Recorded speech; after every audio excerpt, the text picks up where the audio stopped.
Understanding Have a Good Innings, a deep dive into English idioms. Hello, everyone. Welcome back to our channel, where we explore the fascinating world of the English language.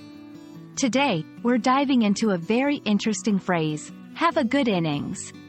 Whether you're an English language learner or simply love to enrich your vocabulary, this video is for you. We'll break down the meaning, origin, and how to use this idiom in everyday conversations. So, let's get started and uncover the layers behind this intriguing expression. The phrase, have a good innings, is a quintessentially British idiom that's used to express that someone has had a long and fulfilling life, career, or period of activity. It's often used when someone has passed away or is retiring, to reflect positively on the duration and quality of their life or career. But where does this phrase come from, and how is it tied to the concept of fulfillment and longevity? Let's explore its origins in the next section. This idiom has its roots in the sport of cricket, which is hugely popular in the UK and many other countries around the world. In cricket, an innings is the period during which a team or individual is batting.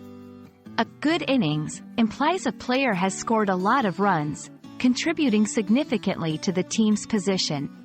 So, when we translate this sporting term to life or career, having a good innings means having had a successful, rewarding, or fulfilling run.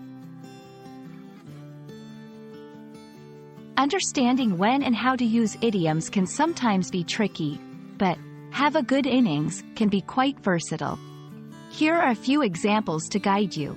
Reflecting on a life well lived. My grandfather lived to 95 and had a very adventurous life. He truly had a good innings. Discussing retirement. After 40 years in teaching, Mrs. Thompson is retiring next month.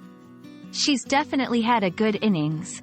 In memory of someone, though we miss him dearly, we find comfort in knowing that he had a good innings, full of love, laughter, and achievements.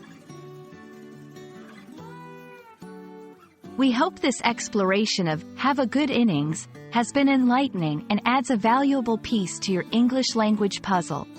This idiom, rich in history and sentiment, offers a beautiful way to acknowledge and celebrate a life or career that has been long and fruitful. Remember, language is not just about words. It's about the stories and cultures they carry with them. Thank you for joining us today, and we look forward to sharing more language insights with you in future videos. Until then, keep learning and exploring.